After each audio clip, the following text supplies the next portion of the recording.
네, 오늘 같이 보실 말씀은 시편 말씀입니다. 1편 1절부터 6절까지 말씀입니다. 우리 화면에 나옵니다.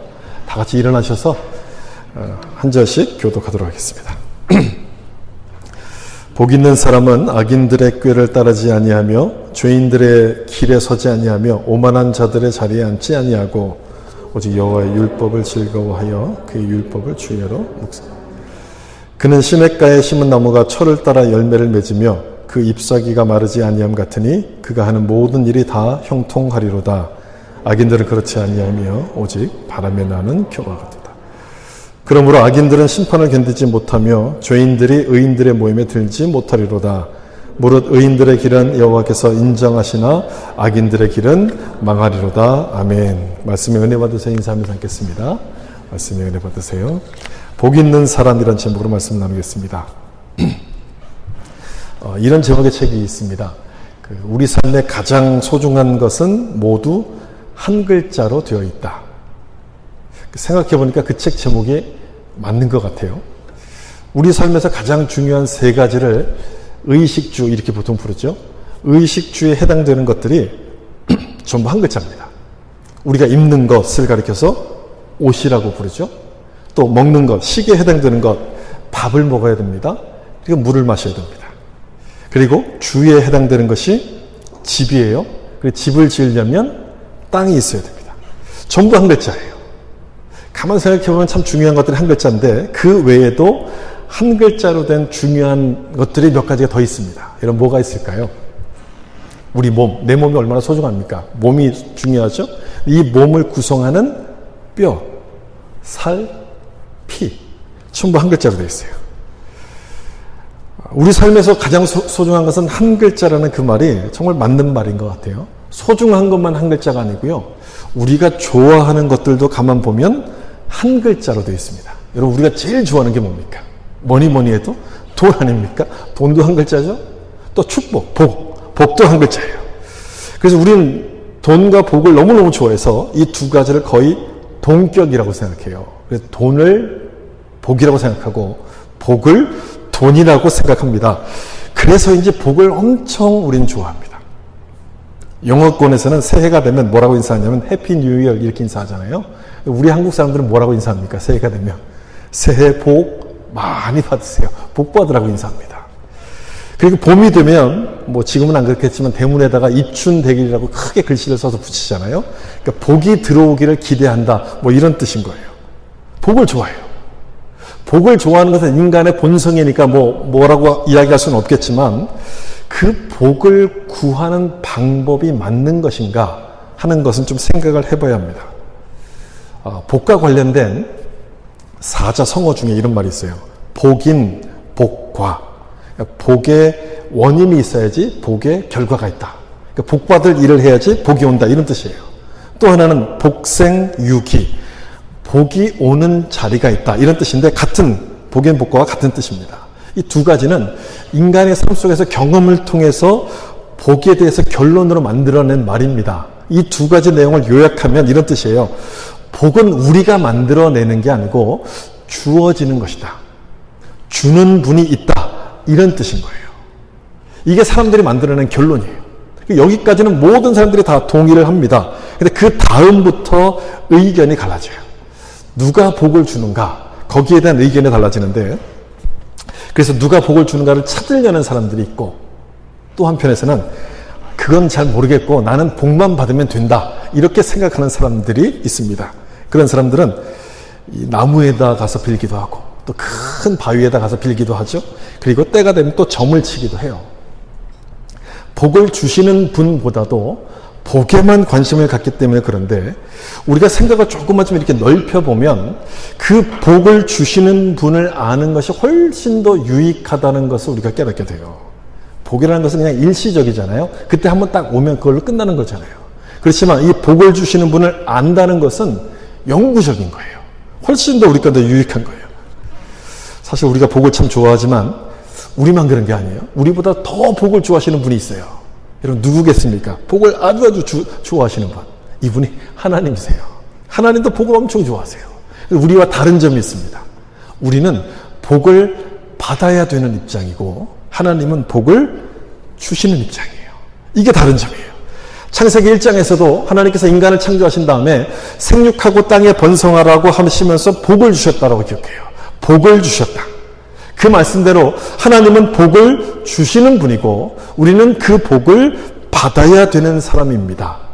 그래서 우리가 복에 대해서 이야기할 때 내가 복을 줄게 이렇게 말하지 않고 내가 복을 빈다 이렇게 얘기합니다. 축복이란 말에 복을 빈다는 뜻이잖아요. 복을 빈다라고 이야기해요.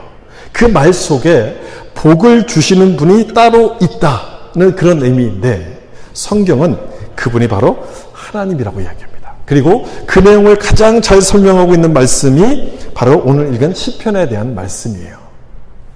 시편은 복으로 시작해서 복으로 끝이 납니다. 아까 읽은 것처럼 시편 1편의 첫 구절에 복 있는 사람 이렇게 시작하지 않습니까? 복으로 시작하죠? 그리고 마지막엔 150편 마지막에 보면 호흡이 있는 자마다 여호와를 찬양할지어다 찬양으로 끝나요. 근데 이 찬양이라는 단어가 히브리어로 바라크란 단어인데 이 바라크 속에는 복이란 뜻도 그 안에 같이 들어있어요. 따라서 시편의 처음부터 마지막까지는 전부 다 복에 관한 말씀이에요. 누가 복을 주시고 누가 복을 받는 것인가. 복의 근원 되신 이 하나님을 아는 것의 중요성을 말씀하고 있습니다.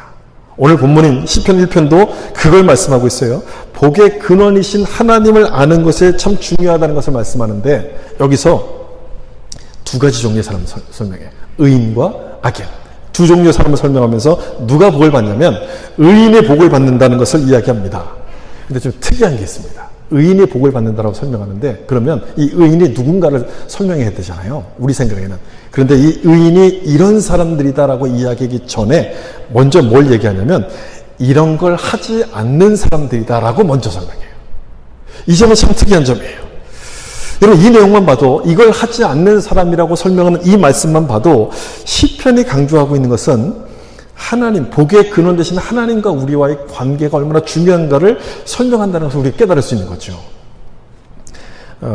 저는 이것을 하지 않는 것, 이걸 먼저 설명하는 이 말씀을 하나님께서 우리에 대한 배려라고 생각합니다. 아담을 창조하셨을 때도 하나님께서 뭘 말씀하셨냐면 동산 중앙에 있는 선악과를 먹지 말라 이런 말씀을 먼저 하셨어요. 먹지 말라. 우리가 어떤 존재인가를 하나님께서 아신다는 말씀 아닙니까? 내 마음대로 하고 싶어하는 내 마음대로 하고 싶어하는 우리 마음을 아시기 때문에 하지 말라는 말씀을 하나님께서 가장 먼저 하셨는데 시편 1편에도 마찬가지예요. 내 마음대로 하고 싶어하는 우리의 본성 거기에 유혹되지 말라고 하지 말 것에 대해서 여기서 먼저 말씀을 하고 있다는 거예요. 1절에 바로 그 내용이 하지 말 것을 말씀해요. 그래서 1절이 돼야지만 2절로 가는 거예요. 1절이 안 되면 2절로 넘어갈 수가 없는 거예요. 그럼 1절에서 하지 말라고 말씀하시는 내용이 뭔지 한번 보겠습니다. 우리 같이 한번 읽어볼까요? 복 있는 사람은 악인들의 꾀를 따르지 아니하며 죄인들의 길에 서지 아니하며 오만한 자들의 자리에 앉지 아니하고 세 가지를 하지 않는다고 말씀합니다. 이 사람은 이걸 하지 않는 사람들은 의인이라는 거예요. 이 의인은 악인들의 생활 방식을 따르지 않는다는 것을 설명하는 말씀인데 먼저 악인의 꾀를 따르지 않죠? 이걸 보면 악인의 꾀를 따르지 않는다는 요 말씀만 보면 여러분 악인은 어떤 사람을 악인이라고 지금 부르는 겁니까? 하나님 말씀보다 자기 생각, 세상의 방법을 따르는 사람을 지금 악인이라고 불러요. 이거 잘 보셔야 돼요. 나쁜 일을 해서 악인이 아니에요. 우리가 말하는 소위 범죄를 저질러서 악인이라고 말하기보다는요. 그냥 자기 방법을 따라가는 거예요. 사람들의 말을 따라가는 거예요. 그런 사람을 성경이 악인이라 부른다는 사실을 여러분 주목해서 보셔야 돼요.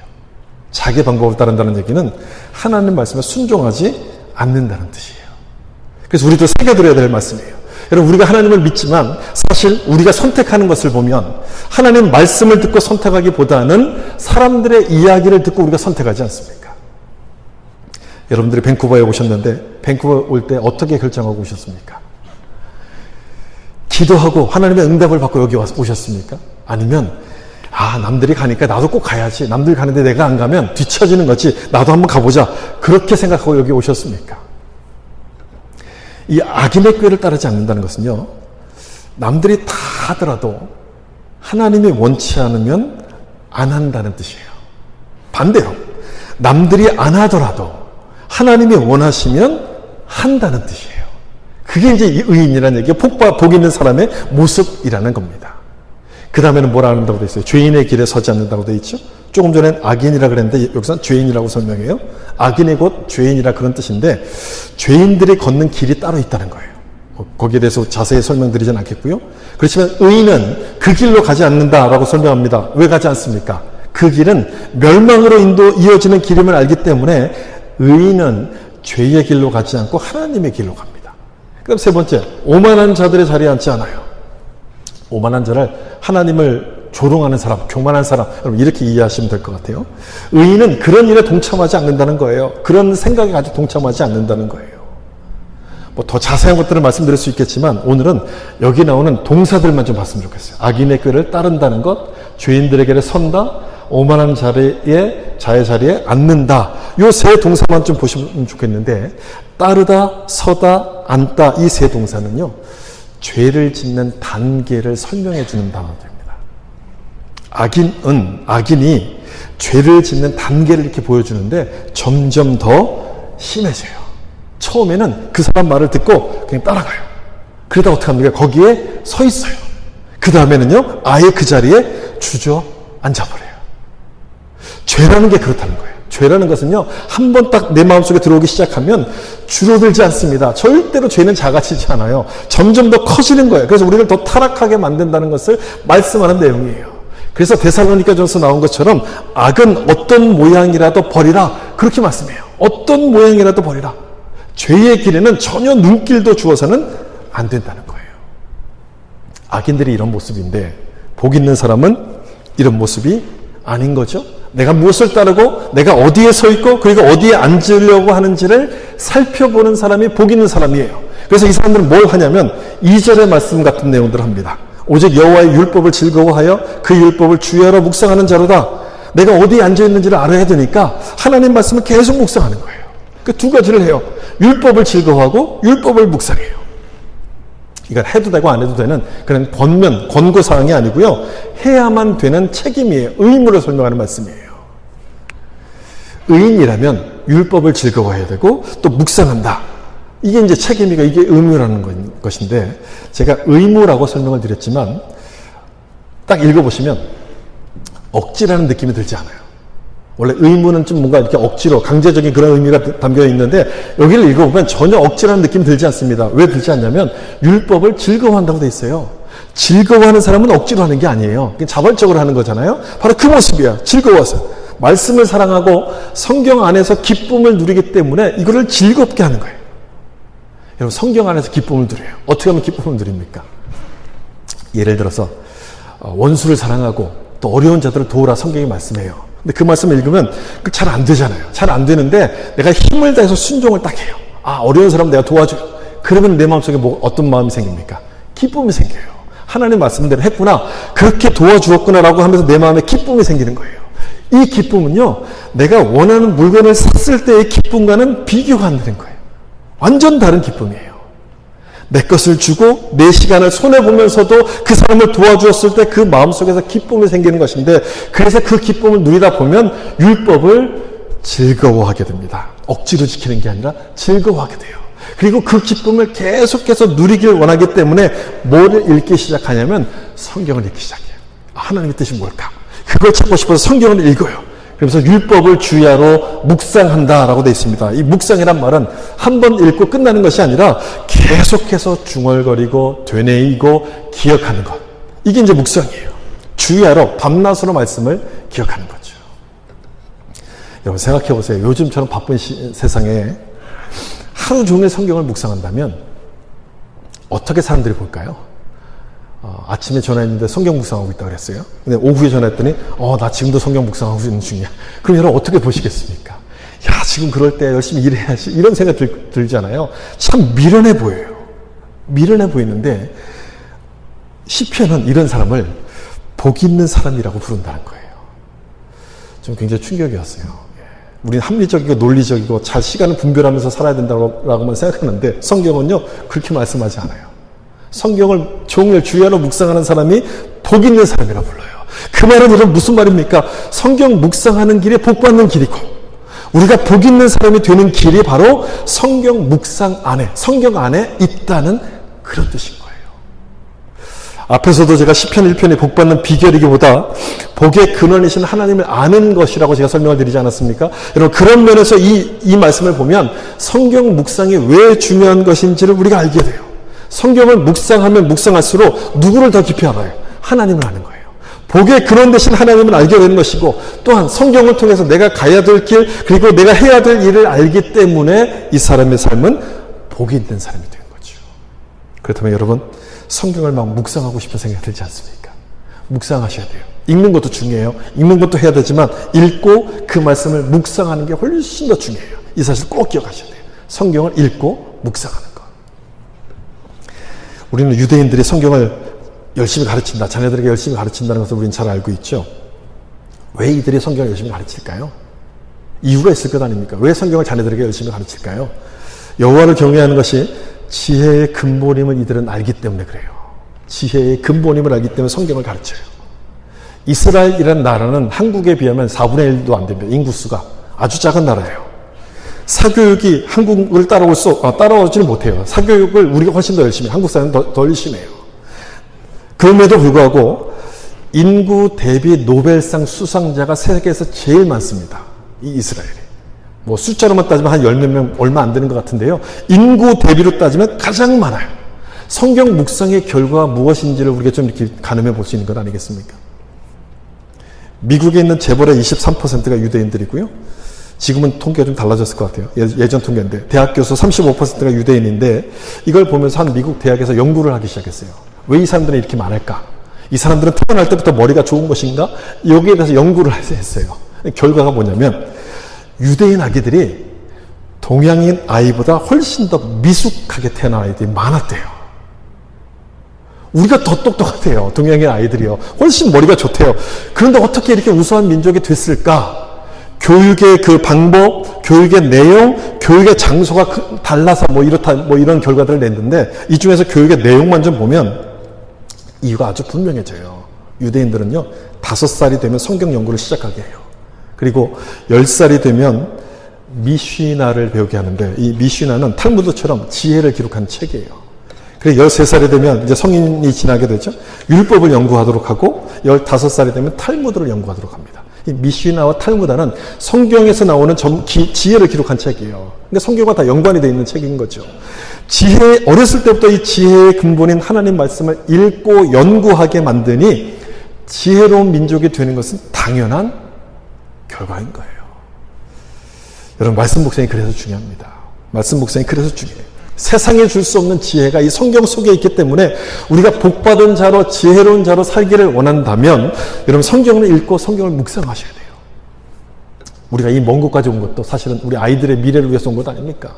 우리 아이들이 정말 지혜롭게 자라길 성장한다면 여러분 뭘 많이 들려주셔야 되냐면 성경 스토리를 많이 들려주셔야 돼요. 그래서 성경을 읽고 성경을 암송할 수 있도록 많이 가르쳐야 돼요. 우리가 잘하는 게 나는 잘 못해도 우리 자식에게만 그거 꼭 시키잖아요. 여러분 그걸 꼭 하셔야 돼요. 그거. 나는 성경을 잘 못 읽어도 우리 자식들에게만큼 성경을 자꾸 읽도록 하셔야 돼요. 성경 스토리를 자꾸만 들려주셔야 돼요. 그래야지만 성경 속에서 자기의 꿈을 발견하기 시작하고 지혜로운 인생, 복받는 인생으로 달라지게 되는 것입니다. 3절 말씀 보세요. 3절 말씀을 같이 한번 읽어볼까요? 그는 시냇가에 심은 나무가 철을 따라 열매를 맺으며 그 잎사귀가 마르지 아니함 같으니 그가 하는 모든 일이 다 형통하리로다. 아멘. 3절은 1절과 2절에 대한 결론과도 같은 말씀이에요. 복 있는 사람, 의인이 받는 복이 무엇인가를 설명하는데 그 복을요, 무엇에 비유하고 있냐면 시냇가에 심은 나무에 비유를 합니다. 그냥 나무가 아니라 어디에 심겨졌어요? 시냇가에 심겨진 나무예요. 언제나 물을 공급받을 수 있는 시냇가에 심겨진 나무. 그래서 잎사귀가 마르지 않아. 풀러요. 그리고 때를 따라 열매를 맺는 그런 나무가 돼요. 여러분 어떻습니까? 이 말씀을 읽어보면 머릿속에 어떤 나무의 모습인지 그려지지 않습니까? 그런 모습, 풍성하고 여유가 있는 그런 모습, 복 있는 사람은 이런 나무와도 같다. 이렇게 설명을 하는 거예요. 열매를 맺죠. 열매를 맺는다는 것은 소비적이기보다는 생산적이라는 뜻이에요. 창조적이라는 뜻이에요. 여러분 열매를 맺으면 자기 자신에게도 유익하지만 사실 누구를 더 유익하게 해주는 겁니까? 나무가 열매를 맺어서 자기가 먹습니까? 다른 사람을 먹여주잖아요. 남을 유익하게 하는 사람이 되는 거예요. 열매를 맺는다는 것은 남을 유익하게 해주는 거예요. 우리 주변에서 돈을 많이 벌어서 부자가 된 사람들이 종종 있습니다. 그런 사람들 자주 보잖아요. 그런데 그 돈을 다른 사람들을 위해서 쓰는 사람들은 잘 보지를 못합니다. 별로 없어요. 가끔 신문에 폐지를 주어서 평생 모은 재산을 아낌없이 사회에 기부했다는 그런 기사가 나옵니다. 그런 기사를 보면 우리는 감동을 받잖아요. 여러분, 왜 감동을 받는 줄 아십니까? 그 모습이 바로 열매를 맺는 모습이니까. 그 모습이 맞는 올바른 모습이니까. 나는 그렇게 하지 못해도 그렇게 하기를 원하니까 그 모습을 보면서 우리가 감동을 받는 거예요. 바로 그 모습, 하나님께서 원하시는 모습이 바로 그 모습이라는 거예요. 여러분, 우리가 생각하는 축복이 뭡니까? 우리가 생각하는 복받은 사람이 뭡니까? 복받은 사람의 대명사, 그러면 건물주를 다 떠올리실 거예요. 건물주, 복받은 사람, 이렇게 생각하잖아요. 돈을 많이 벌어서 건물을 산 사람을 복받은 사람이라고 생각하는데, 성경이 말씀하는 복받은 사람은요, 바로 저 말씀이에요. 시냇가에 심은 나무예요. 이 복받은 사람이에요. 시냇가에 심은 나무. 열매를 많이 맺어서 남들을 이롭게 하는 사람이 복 있는 사람이라고 성경이 말씀하고 있다는 거예요. 저는 이 3절 말씀보다 하나님의 축복을 더 잘 보여주는 이미지는 없다고 생각해요. 하나님의 축복을 가장 잘 보여주는 이미지가 바로 이거예요. 시냇가에 심겨진 나무. 그러므로 여러분들이 건물주가 아니더라도 낙심하지 마세요. 여러분 주변에 있는 사람들이 건물을 샀다는 소리 들어도 여러분 배 아파하지 마세요. 그럴 필요 없습니다. 그 모습을 꿈꾸지 말고요. 여기 나오는 이 모습을 여러분 꿈꾸셔야 돼요. 시냇가에 심겨진 나무처럼 열매를 맺고 그 열매를 다른 사람들을 유익하게 하는 사람, 이 모습을 꿈꾸셔야 돼요. 구약 성경에서는 추수할 때가 되면 그 밭에 내 모퉁이를 추수하지 말고 그냥 남겨두라고 합니다. 남겨두는 것은 누가 먹으라고 한 걸까요? 지나가는 나그네들이나 또는 과부가 그걸 먹도록 배려하라는 뜻인 거예요. 하나님은 남들에게 베풀어 주길 원하시는 거예요. 그런 마음을 가지고 열심히 다른 사람을 돕다 보면 하나님께서 그 모습에 어찌 복을 더하시지 않겠습니까? 시냇가에 심은 풍성한 나무로 우리를 만들어 가실 거예요.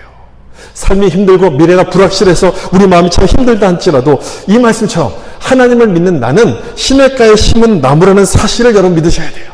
시냇가에 심은 나무, 이렇게 믿으셔야 돼요. 그리고 나를 통해서 많은 열매를 맺어갈 것을 여러분 상상하시면서 기도해 보세요. 상상하시면서 기도해 보세요. 그 기도에 응답하셔서 우리를 시냇가에 심은 나무처럼 복 있는 사람으로 인도하실 줄로 믿습니다. 그런 은혜가 여러분과 함께 하시기를 예수님의 이름으로 축복합니다. 이제 4절과 5절을 볼 텐데 4절과 5절은 악인의 삶에 대해서 말씀합니다. 여기까지는 이제 3절까지는 의인의 삶을 설명하면서 시냇가에 심은 나무라고 의인을 비유했잖아요. 악인은 무엇에 비유하는지를 좀 보세요. 4절 말씀 같이 한번 읽어볼까요? 악인들은 그렇지 아니하며 오직 바람에 나는 겨와 같도다. 무엇에 비유합니까? 바람에 나는 겨. 겨가 뭔지 여러분 다 아시죠? 이 알맹이가 없는 껍데기, 이 쭉정이, 이걸 겨라고 이야기하잖아요. 예전에 추수할 때 보면 농부들이 이 키에다가 곡식을 담고 이렇게 흔들면서 이렇게 키질을 해서 곡식을 이제 추수를 했잖아요. 그러면 바람에 겨는 다 날아가고 알곡만 거기에 남게 돼요. 악인의 모습이 날아가는 벼와 똑같다. 날아가는 껍질 겨와 똑같다는 거예요. 쭉종이처럼 다 이렇게 사라져버린다는 거예요. 예수님께서도 알곡과 쭉종이에 대한 비유를 말씀하셨어요. 알곡은 곡간에 집어넣지만 쭉종이는 불에 태워진다. 그것이 악인의 결말이다. 이렇게 주님께서 말씀하세요. 바람에 나는 겨. 기준이 없는 사람이죠. 중심이 없어요. 그러니까 이리저리 흔들려요. 사람들이 하는 말에 그냥 이렇게 휩쓸립니다. 분명한 기준이 없으니까 자기의 감정대로, 자기 기분대로 행동하기 시작해요. 그래서 죄인의 길에 서기도 해요. 오만한 자의 자리에 앉기도 해요.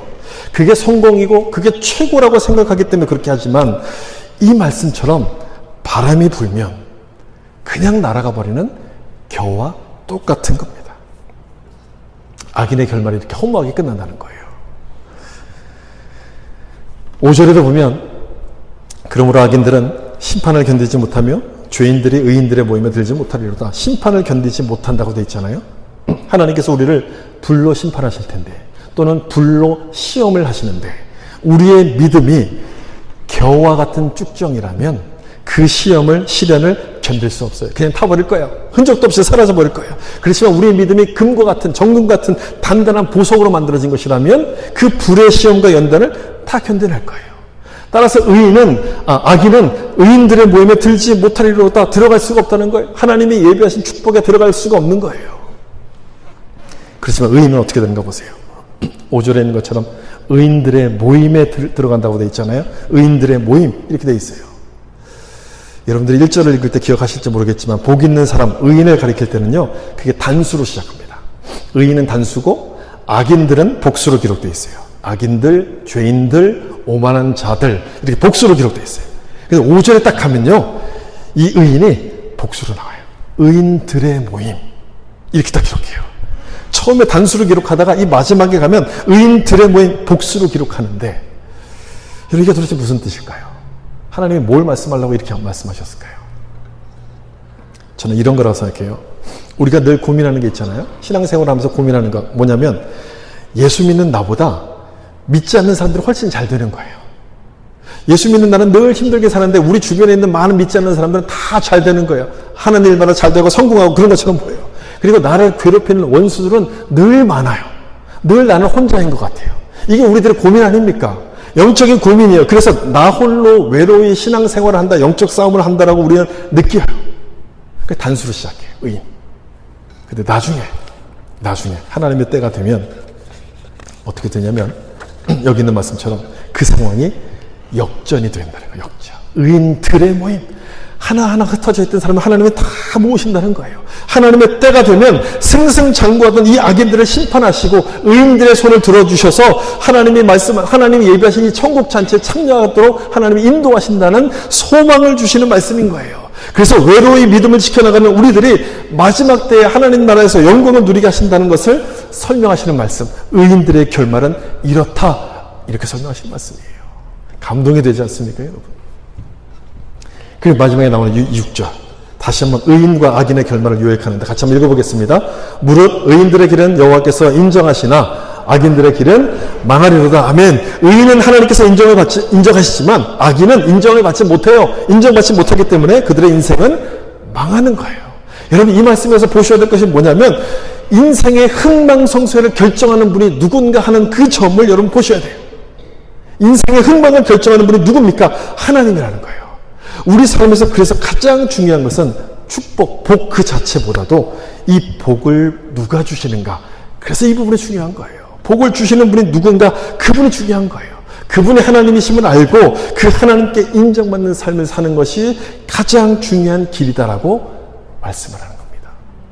그러므로 지금 잘 안 되는 것 같고 내 기도가 응답이 안 되는 것 같이 느리다 할지라도 이 길이 하나님이 인정하시는 그 길임을 믿고 걸어가기 시작할 때 그 사람은 하나님께 복받은 사람인 거예요. 정말 중요한 것은요. 지금이 아니라 여러분 마지막이에요. 여러분 지금 많이 힘들잖아요. 힘들어서 막 신앙이 막 흔들리잖아요. 정말 중요한 것은 지금보다도요. 마지막이 중요해요. 마지막에 하나님께 인정을 받는 그것이 가장 중요한 거예요. 마지막 심판 때 주님께서 우리를 모른다고 하시면 어떡합니까, 여러분? 그 마지막 심판 때 주님께서 나를 기억한다고 하시는 것이야말로 이기는 것, 승리하는 것 아니겠습니까? 그래서 지금 믿는 것도 중요하지만 이 믿음을 끝까지 지켜가는 것이 훨씬 더 중요한 거예요. 오늘 본문 1절에 그 복 있는 사람 이렇게 시작하는데 이 복 있는 사람을 히브리어로 보면요. 알파벳의 첫 글자를 갖고 시작합니다. 그리고 6절의 마지막 단어 망하리로다 이렇게 마지막 단어 망하리로다잖아요. 이 단어가 히브리 알파벳 마지막 끝에 있는 단어 그 단어 갖고 이제 기록을 해요. 영어로 말하면 A로 시작해서 Z로 끝이 나요. 뭔가 의도적인 구성을 이렇게 만들어 놓은 거예요. 이 의도적인 구성을 통해서 강조하고 싶은 것이 뭐겠습니까? 시작도 중요하지만 뭐가 더 중요하다? 마지막까지 의인으로 살아가는 것이 중요하다는 것을 여기서 강조하는 거예요. 마지막까지. 지금 잘 된다고 해서 여러분 너무 교만해져서도 안 되는 거죠. 자랑해서도 안 되는 거예요. 지금 잘 되는 것도 물론 감사한 것이지만 이 잘 되는 것이 끝까지 가는 게 참으로 중요한 거예요. 지금 좋다 할지라도 마지막에 바람에 나는 겨와 같은 인생이라면 그 인생은 복이 없는 인생일 거예요. 복 없는 인생. 갈라디아서 말씀에서 이렇게 보았잖아요. 성령으로 시작했다가 육체로 마치는 자들, 그것과 똑같은 자들이에요. 여러분 그런 모습이 되면 안 되는 것 아니겠습니까? 오늘 말씀을 정리하면 좀 이렇습니다. 복 있는 사람을 시편 1편이 말씀하면서 의인과 악인에 대해서 언급해요. 두 가지 종류의 사람을 언급하는 것은 우리 삶이 이 두 가지로 이렇게 나눠진다는 거예요. 의인과 악인. 그리고 그 중에서 의인의 삶에 복이 있다고 설명하고 있죠. 그러므로 우리도 이 말씀을 보면 좀 생각해 보셔야 되죠. 지금 나는 의인과 악인 중 어떤 모습으로 살아가고 있는가? 하나님께서 나를 보실 때 뭐라고 말씀하실까? 여러분들의 삶은 과연 어떤 삶입니까? 의인입니까? 또는 악인의 모습으로 살고 있습니까? 서두에서 우리 삶의 소중한 것은 한 글자로 되어 있다고 제가 말씀드렸는데 정말 그래요. 우리가 좋아하는 것, 돈, 복, 한 글자 아닙니까? 근데 그것을 주시는 분도, 주시는 하나님도 한 글자예요. 영어로 God, 한 글자예요. God, 한 글자잖아요. 그리고 이걸 한국말로 이제 한국어로 하면 주, 한 글자예요. 주님, 한 글자. 한 글자이기 때문에 가볍게 생각하고 지나칠 때가 많아요. 그런데 그 한 글자가 우리를 살리고 복 있는 사람으로 만드는 가장 소중한 분이라는 사실을 우리는 잊지 말고 그걸 기억하셔야 돼요. 그분이 가장 소중하다는 것을 기억해야지만 다른 한 글자에 내 마음을 빼앗기지 않아요. 돈을 가처럼 섬기지 않아요. 돈을 가처럼 섬기는 사람이 얼마나 많습니까? 나를 주님처럼 섬기는 사람이 얼마나 많습니까? 거기에 내 마음을 뺏기지 않아요. 여러분 시편 1편에서 하지 말 것을 먼저 언급하잖아요. 가장 먼저 언급하고 있는 것은 우리가 어떤 사람인가를 하나님이 아시기 때문이라 그랬잖아요. 우리는 그런 사람들일 거예요. 다른 사람들의 말에 우리가 금방 넘어가서 그 말을 따라가서 거기 가면 뭔가 더 있을 것처럼 생각돼서 갓 대신에 돈을 섬겨요. 사람들의 방법을 따라가요. 그런데 오늘 본문은 그 길이야말로 악한 길이고 망하는 길이라고 분명히 말씀하고 있어요. 망하는 길이라고. 여러분 그 길이 망하는 길이라면 거기로 가야 되겠습니까? 성령으로 시작했다 육체를 마치는 어리석은 자가 되어야 되겠습니까? 아닌 것이죠. 그런 사람이 아니라 하나님께 인정받는 복 있는 사람이 되어야 돼요. 복 있는 사람은요 죄인의 길로 가지 않습니다. 내 삶의 마지막을 결정하는 분이 하나님이심을 믿기 때문에 다른 사람이 뭐라고 할지라도 거기에 뭔가 있을 것 같이 느껴질지라도 악인의 길이 아니라 의인의 길을 가기 시작해요. 또한 복 있는 사람은 내가 시냇가에 심은 나무라는 사실을 믿어요. 그래서 바람에 나는 겨처럼 살지 않아요. 잠깐 흔들릴 수는 있어요. 잠깐 이렇게 이리저리 흔들릴 수는 있지만 완전하게 날아가진 않아요. 1절 같은 사람이 되지 말고 2절의 사람이 되라고 하나님께서 우리에게 시냇가에 심겨지는 축복을 주셨다는 사실을 믿기 때문에 그런 거예요. 복 주시는 분이 누군지를 알고 복 주시는 그 복의 근원 되시는 하나님을 붙드는 사람이기 때문에 그 사람은 여러분 복 있는 사람 아니겠습니까? 다른 사람보다 좀 부족해 보여도 내가 원하는 대로 참 되지 않는다 할지라도 나를 시냇가에 심은 나무처럼 때마다 열매 맺는 아름다운 인생이 될 것을 믿기 때문에 이 사람은 흔들리지 않아요. 여러분 이것이 하나님께서 우리에게 향한 하나님의 계획이라는 것을 여러분 믿으셔야 돼요. 하나님이 원하시는 모습이 바로 이 모습인 거예요. 시냇가에 심겨진 나무. 이런 엄청난 계획이 있는데 내 방법이 좋다고 내 방법대로 가겠습니까? 내 생각이 좋다고 내 마음대로 여러분 사시겠습니까? 그 길로 가겠습니까? 아닌 거죠. 우리가 시냇가에 심은 나무처럼 열매 맺기 원하시는 그 하나님의 마음을 여러분 아시고 순종하심으로 여러분 삶이 복 있는 사람의 삶이 되시길 예수님 이름으로 축원합니다. 기도하겠습니다.